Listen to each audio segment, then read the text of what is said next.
action. We are live. Of course, every All time right. we have that signal that says we're live, we're not actually live yet. It's like a 1 or 2 second delay. I don't know if Oh you've man, noticed that. I have You not love noticed it. that. I We notice it need because like I a edit the video when I get done with this.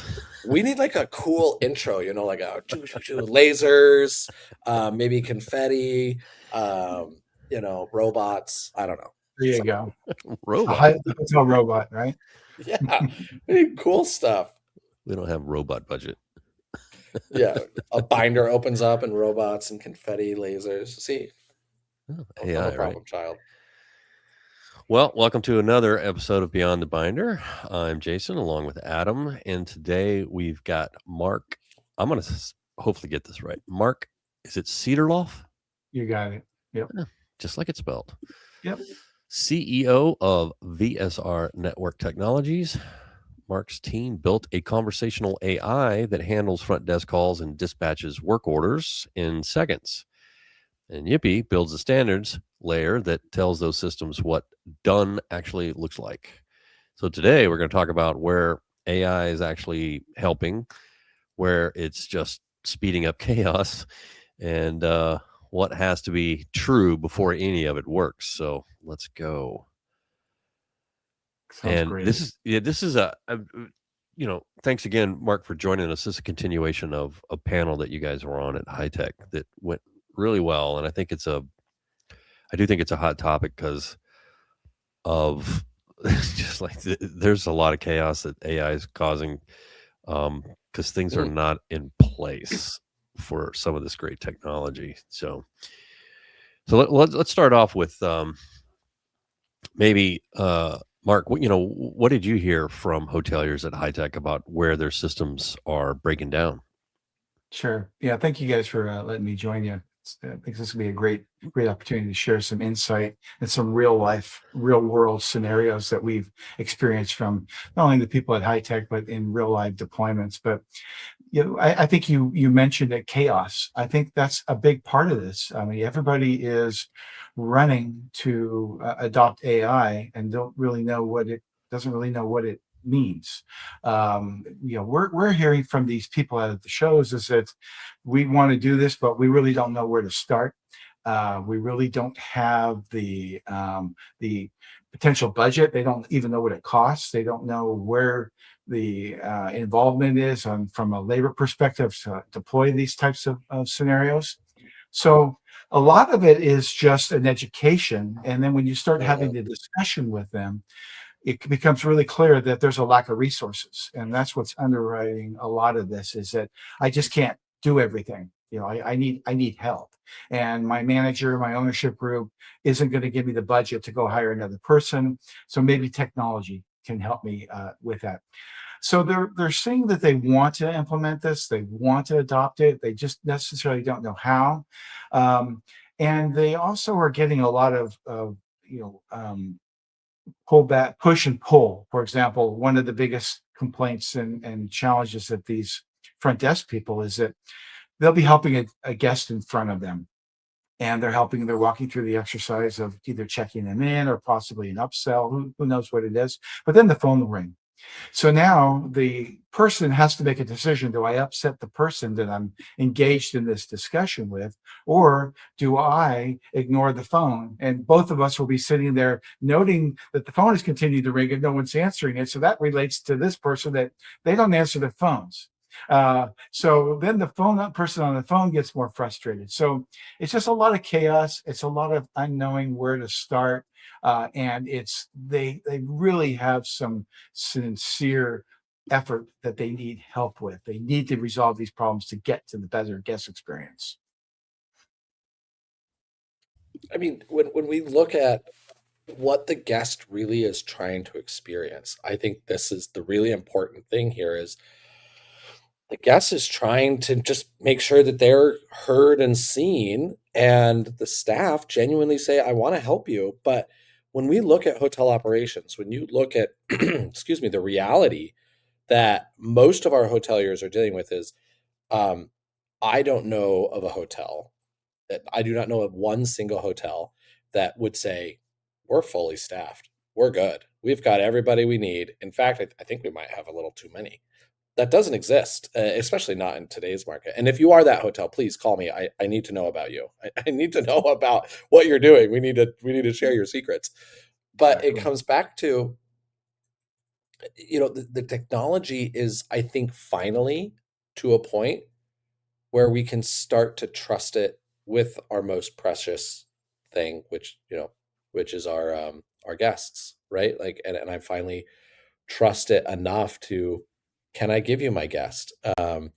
What was funny, I was thinking about this little segue here is, I got in a Waymo not too long ago, and there was no driver, and there was a moment of like, do I trust this to Yeah. put me inside? Would I put my kids inside of this? And Right. that immediately made me start thinking about the AI, and especially guest facing AI components of like, would I put my guest in this? Would I allow them to? And I think now that the technology is good enough that it's saying, hey, actually, it might actually, your guest might be in better hands with the agent than it would be with your employee, because they don't get sassy on you, right? They don't get Yeah, mad, or right. they didn't have a bad Monday, or they're not doing all that other stuff. So I think as we look at this industry, we have to understand that two things, and Mark, I think you hit it really, really big, is like, our industry operates in organized chaos. It's how it is. But in order to exit the chaos, it means that we have to dive into it, right? To untie the knot, we have to untie the knot, and we have to follow all the craziness where it went.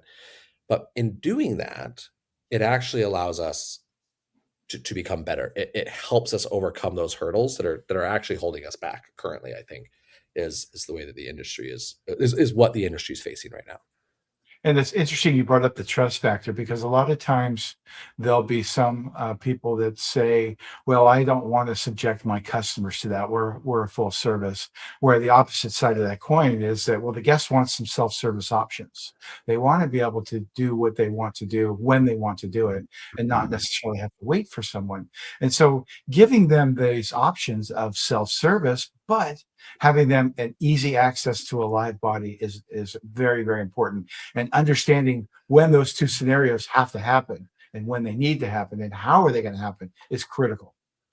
And it also goes back to, well, what's the function? What's the purpose of this, right? Like, is there really anybody that's saying, I really, and I should be careful with how I say this. Is it important that the person connecting me with the right person is truly a person? No, I would argue, I want to know, am I getting to the right place? Am I getting the right help? As a guest, I think the key here is saying, I want it done right, and I don't want to miss out on the opportunity to experience hospitality. I don't want, because I'm using a self-service, as a guest, me personally, I want to use self-service. I really do. But I don't want to miss out on the experience that can also come from human. And so from human interactions, and from that personal engagement and those personal touches.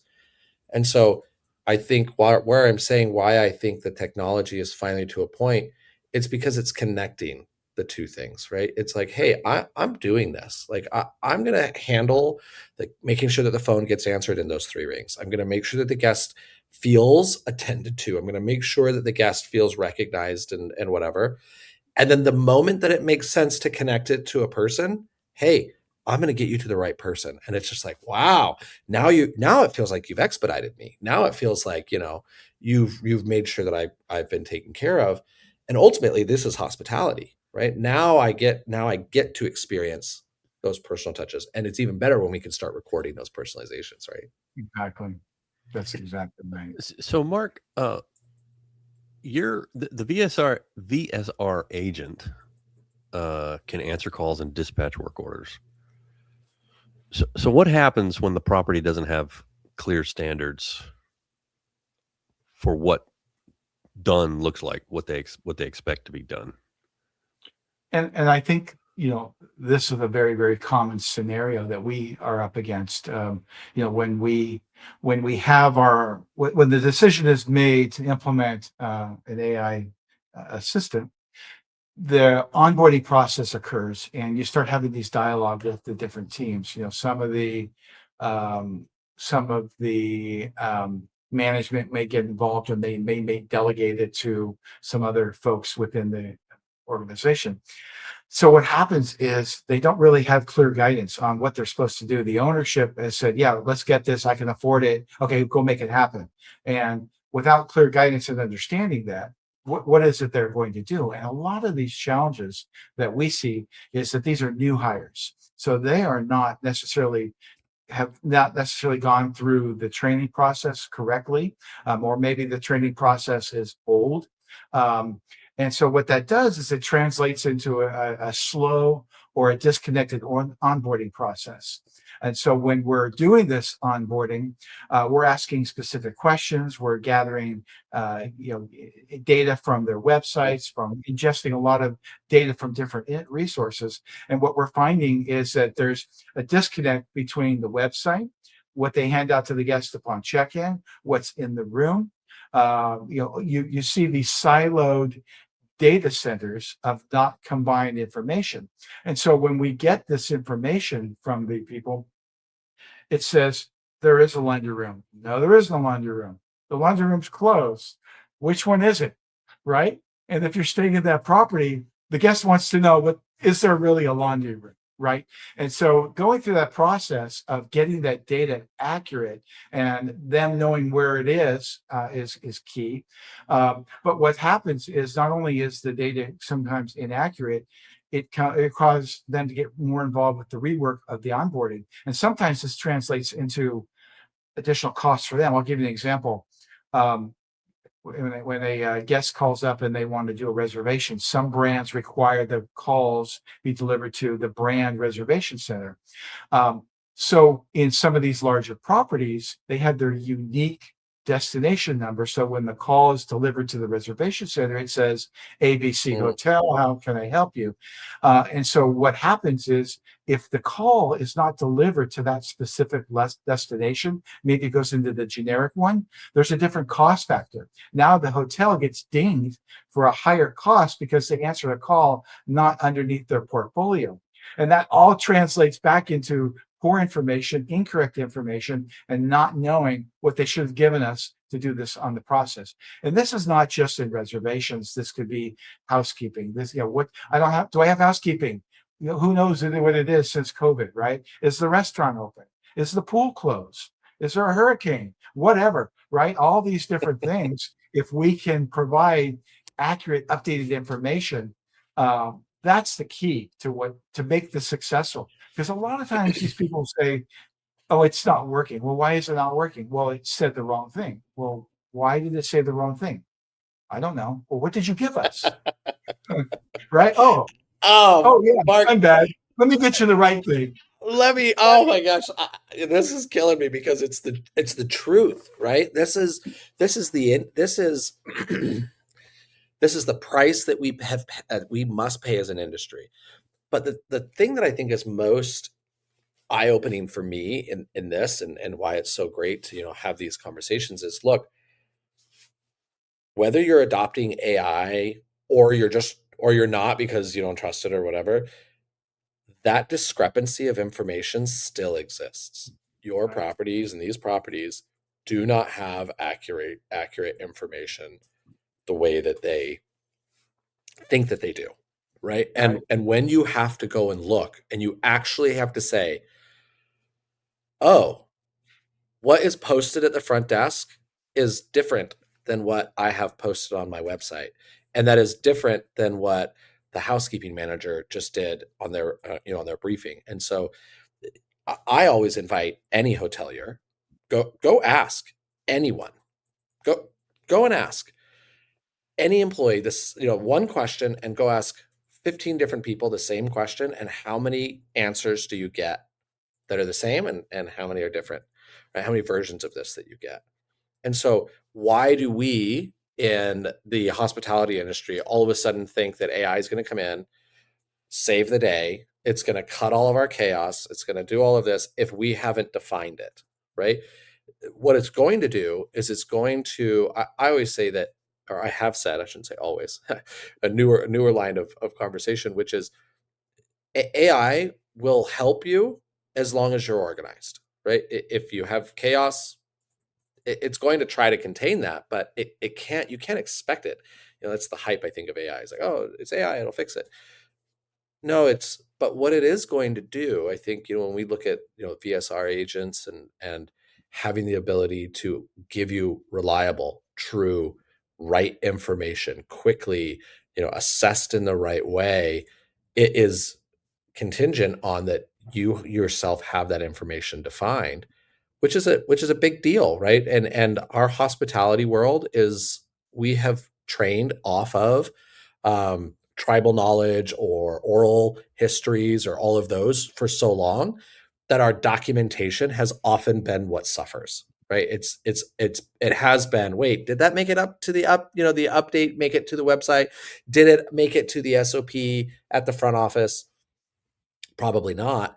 And so when you are getting an agent, and tell me if I'm wrong here, but when you're getting an agent, you're getting like a superhero, right? Like you're getting this person that they can handle all the calls, they can handle all the questions, they can do everything, Exactly. but you still have to train them. There still has to be the training. Now, luckily with this one, the training, like hoteliers, we have an 80% turnover in our industry. Yeah. With our agent, it's not going away. So we just got to keep teaching it, and it's going to get better and better and better and better. And then it can learn and do those updates. And so I think that is part of those roadblocks as well, is we've got to dig in. We've got to know the standards. We've got to know what truth is. And then at the same time, we have to make sure that we have realistic expectations of, what this superhero can actually do. Right. Exactly. Yeah, I was going to, you're on the path. I was going to ask you next, why is it so important that the standards need to be finalized and understood? They need to be defined, as we like to say, before AI can do what it needs to do. Yes, I love the analogy of a big knot. Like, everybody imagine a big knot, right? And that's what our industry is. That they are our industry is very tangled. The information is wild. And until we untangle that and say, hang on, what's the source of truth here? When you look at a hotel, like let's be as candid as we possibly can.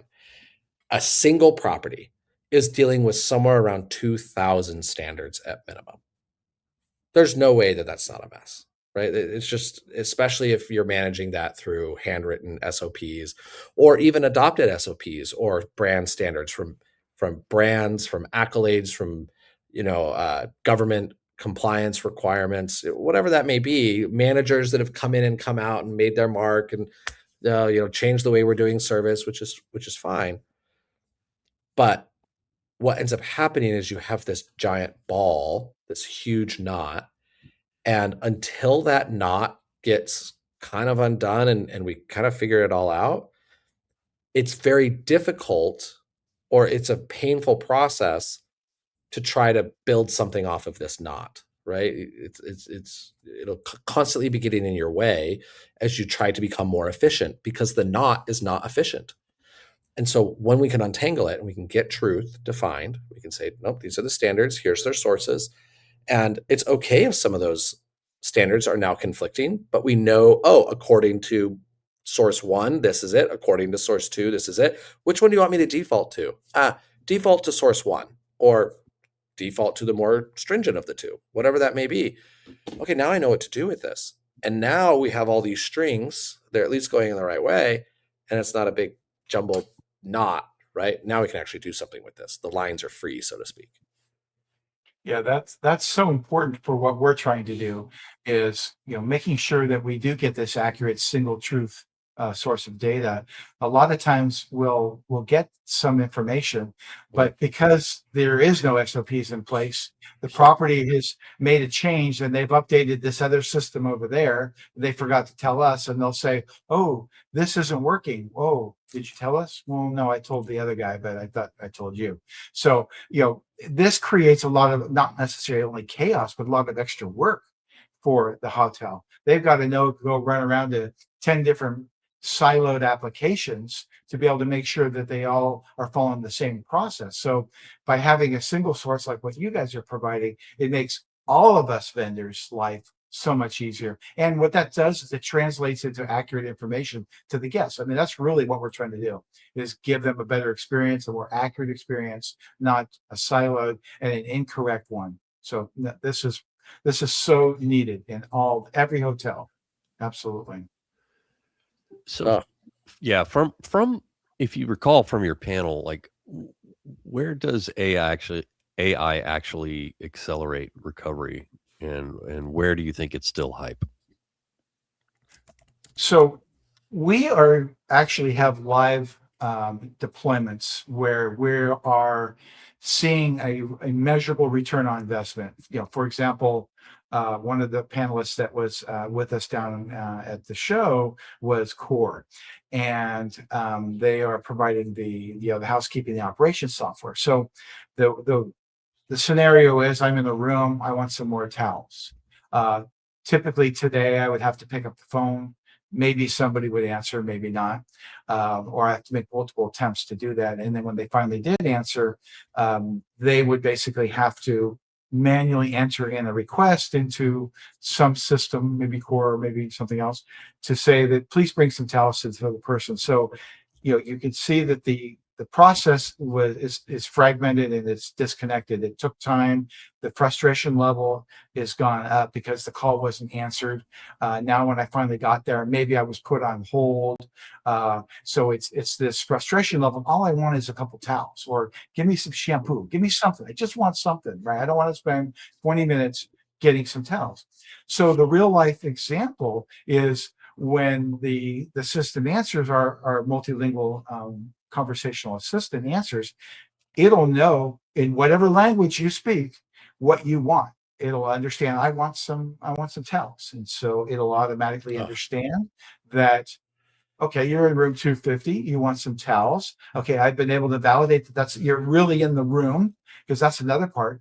There's a security factor, is that how do I know that there's really somebody in the room? And through this technology, we can validate that and make sure that it's really that person. We can also see their name. We can validate it against them. But the next step is, okay, I understand you want some towels. We'll go ahead and get that put into the system. So they're on the phone from by the time they hit the 0 button to the time they hang up, less than 30 seconds. In most cases, no one's going to even answer the phone in 3 minutes. So after the 30 seconds, what's happening is we've identified what the request is from the guest, and we've taken that information and we've pushed it through an API request over to Core. Core will take that information, automatically creates a ticket, assigns it to the right team. The team will be notified. They'll say, oh, great. Room 250 wants some towels. Let's go ahead and take care of that. So they can go ahead and start the request that they're doing it. And so then it puts it in motion. So now if I'm sitting in the room, or maybe I went down to the pool and I'm going, I wonder if those towels have been delivered yet. I want to stay at the pool till the towels, so I can call back into the system and say, hey, have those towels been delivered? And they can look and say, oh, it's in process. We're going to get that. And then basically when it's finally delivered, if they happen to check status again, still at the pool, yep, the towels have been delivered. So this is fully automated. Nobody had to do anything. Nobody at the staff did not have to enter anything. Fully automated. It just came down to the guest was handled. The request was handled fast, efficiently, and they got what they wanted with minimal friction. And that's what this is all about. There's so many opportunities to deliver a better guest experience and also increase revenue. There are revenue opportunities that you can gather from this technology. So not necessarily think of it as only a service, but I want to be able to sell them a hamburger, come down to the bar and get a hamburger or something, right? So you can share this information. So there's plenty of ways that you can engage with the guest that wants to have this information and very, very effectively do it. I wish that everyone had the experience of traveling internationally to a place that doesn't speak your language and needing to get something done. And I'll tell you what, I speak fluent Portuguese. And when I was a hotelier working at the front desk, there would always every once in a while come down someone and they would, and they were struggling. And the moment that I realized, oh, I think you speak Portuguese. Hang on, and I'd click over into Portuguese, and then, oh, right, okay, I can be heard, I can be helped, I can get everything that I need.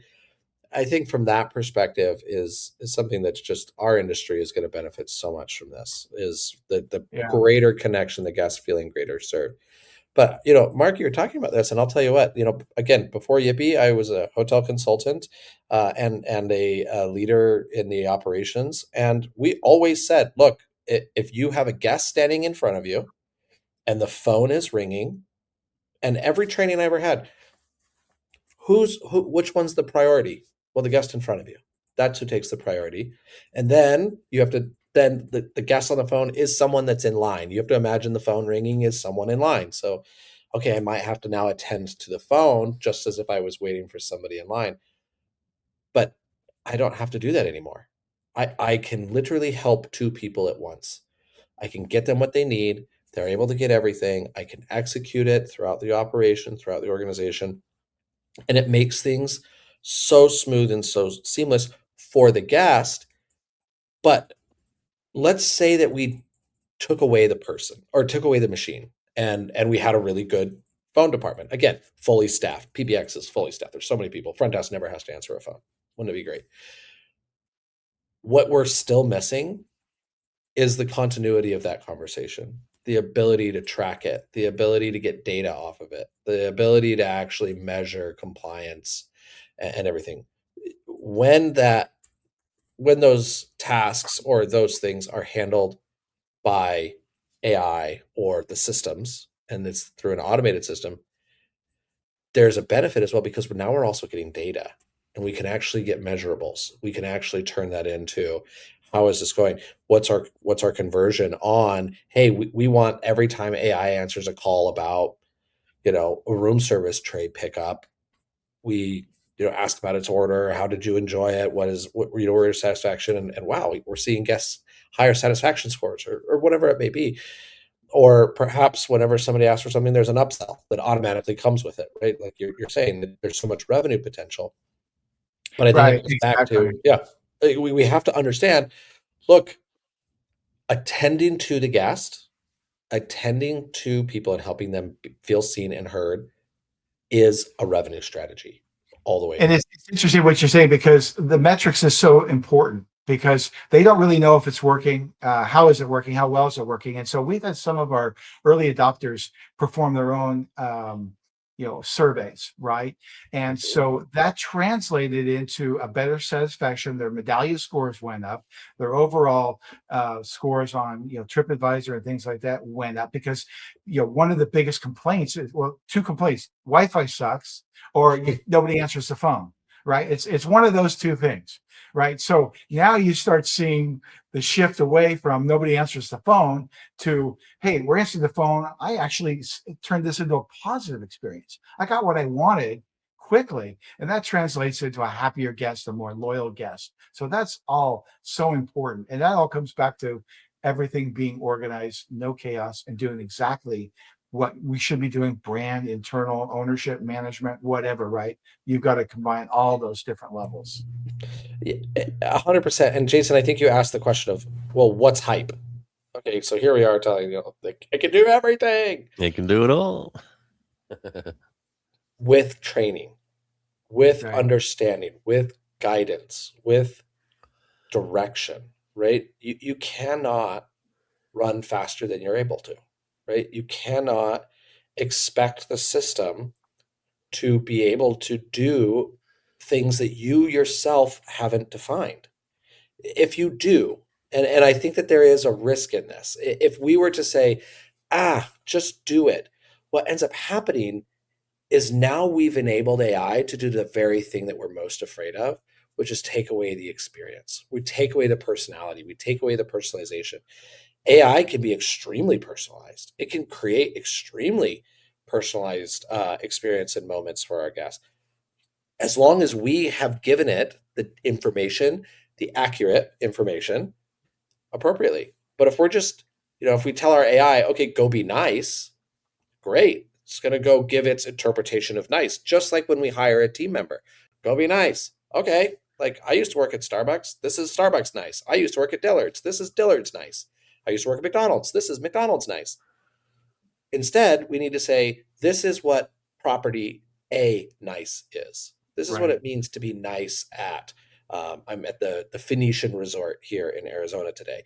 This is what it means to be nice at the Phoenician, or to be nice in the Phoenician way. And that is how we elevate the game, we eliminate the hype, and we increase productivity and revenue across the board. Yeah. Well, let's finish up there, because I think we've done a good job of talking through what we call the execution gap. This is what we expect, the standard, and this is what's really happening. So whether you're executing standards through people or AI, you got to get your standards right. Thanks again, Mark, for joining us. Why don't you let everyone know where they can find you? Can they find you on LinkedIn, probably? Yeah, you can, under my last name, Mark Cederlof, Cederloff. You can also find us on VSRNT.com. The product name is called VAIA, VAIA, and it's a multilingual conversational agentic AI. And just as a parting note, I recommend any GM walking into a room, picking up the phone, dialing 0, and see how long it takes. A, for somebody to answer. B, give me some tells. C, were they nice? And what when did they actually show up? Right. That's where the rubber is going to hit the road here in this particular case. Oh, Mark, and sorry, Jason, I'm taking us over a little more, because this is it. This is hospitality. Congratulations. Like, this is our industry. Some people save lives, some people, give you life-saving, medicines and surgeries and that. I make sure you get great towels, and Exactly. I make sure that your life is, it's a life worth living, right? It's why we go on Hey, when you vacation. want that towel, you want that towel. You want it now, but what I really mean is, yes, our industry, we're not, luckily, not always in the business of saving lives, but we do want things to be right. We want them to be there. And Mark, your kind of call to these leaders, and I would say any leader, we have to inspect expectations. We have to trust but verify. Go and put yourself in the guest's shoes. Go in there and say, are we getting what we think? Are we giving what we think we are? Right? Yes. And how long are you? And maybe we'll do this. Maybe I'll one up you, Mark. Go call for for some towels after the pool, but do that with a spouse that is trying to get ready for the evening, and do it with your 4 children who just came back from the pool. Then come talk to me about how you feel about how long that process took, and all of that, right? Because that's really what our industry is Who about. has It's 4 not kids, just Adam? Who has 4 kids? a crazy person would have 4 kids. Adam has 4 kids, by the way. Mark, how many kids do you have? 4. 4. Same. I'm right there with you. 4 girls. Oh, 4 boys. I have 4 boys. That's I got tired different of dynamic two. for sure. Well, thank you for coming in, Mark. This has just been really great. I think that the conversation that we're having here is the conversation of hospitality right now. I think Absolutely. if there's any leader that is in this industry that is truly looking forward for the next 5 years, of where we will be as a status quo, it'll be exactly what you talked about today. It is, how are we blending the human touch with the expedience that AI, and the productivity and the profitability that AI will bring to our industry. It's only going to make it better. It's only going to enhance what our industry can offer our guests. 100%. All right. Thank you, guys. We appreciate it. Yeah. Thank you both. Till next time. Absolutely. Take care.